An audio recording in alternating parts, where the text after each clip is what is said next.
Hey, what's up guys? John Rettinger here, and I want to talk to you about the Palm Pre. I've been holding out from making a video and discussing it until there was some official announcement from Palm and Sprint themselves, and today, May 19th, there finally was. The big announcement that everybody wanted to know, when it was going to be released, and how much was the thing going to cost? And the answers to those questions, it'll be released Saturday, June 6th, and it'll run you $199 on a 2-year contract after $100 manufacturer mail-in rebate. So that $199 will cost you $299 in store, and if you want that really cool wireless charging touchstone they're calling it, it's going to run you another $70. So you are looking at a pretty significant investment.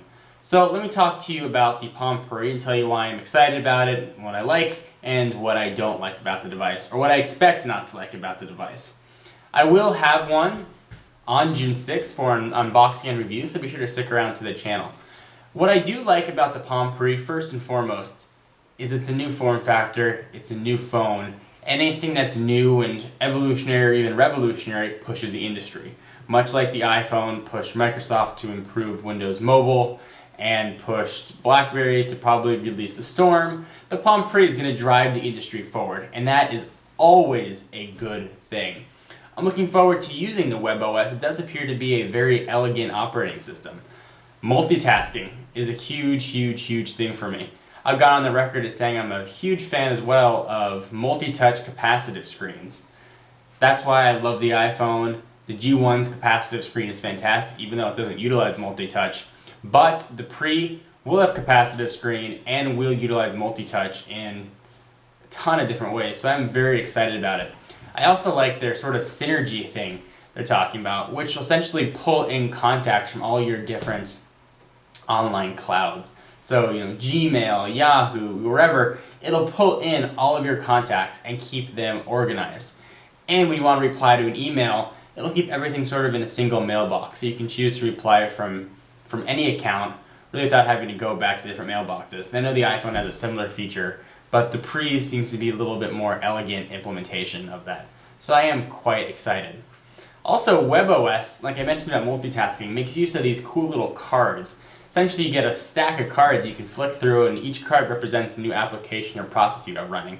I think it looks really cool. Also, they are going to have their own version of the App Store, but that's not the only way to get apps out. You don't have to just download them. You can put your own apps on there. Developing for the device will be nice and easy. I think one of the things that I always liked about Windows Mobile was that it was an open platform, and WebOS is sort of taking that cue and is an open platform as well. I also kind of dig having a full tactile QWERTY keyboard. The Palm Pre right now does not have any sort of on-screen keyboard. It relies solely on its physical keyboard that slides out from the bottom. So I think that it's going to be a nice implementation. I prefer, if I have a choice, of having a tactile keyboard. Although the iPhone's implementation is very nice and relatively elegant, I think it really will be easier to have a full keyboard. And also like you, I want to see what the hype is about. I want to see if it's worthwhile. The Palm Pre was the gem of last CES, and it's supposed to be the savior for Palm and probably the savior for Sprint, and I'm really curious to see if it lives up to the hype. If you do want to get one, you can go on June 6th to your local Sprint store, but it's not the only place you can go. This is actually launching the same day at Radio Shack, Best Buy, and Walmart, surprisingly. So you have any of those by you, you can go there and pick up your Palm.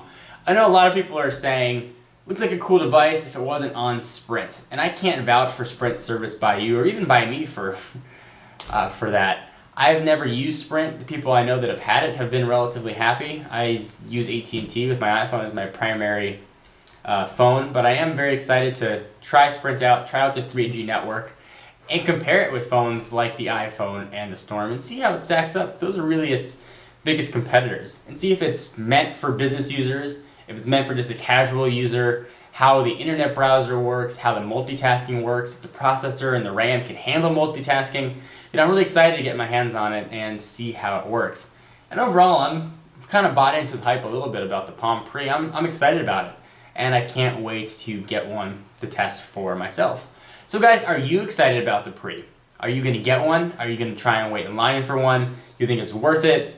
Would you get one if it wasn't on Sprint? Do you like the operating system? Leave your comments about the Palm Pre. I'm really curious to know what you guys have to say. I'll certainly be reading all of them. Anyway, guys, this is John Rettinger. For exclusive content and some pre-updates, be sure to follow me at twitter.com/John4Lakers. And the one last thing I want to mention that is certainly interesting is the Pre is being released 2 days before Apple's Worldwide Developer Conference. So maybe Palm is trying to preempt a potential new iPhone announcement, although it would seem if there are new hardware announcements at the developers conference, that'd probably take a lot of the press away and maybe steal some of the thunder from the storm, since it only have a 2-day leeway. Maybe they're banking on Apple not really announcing anything and Palm really maintaining the media momentum that they're going to be building. Who knows? It was just an interesting point. Anyway, guys, John Rettinger, and I will see you in the next video. Bye-bye.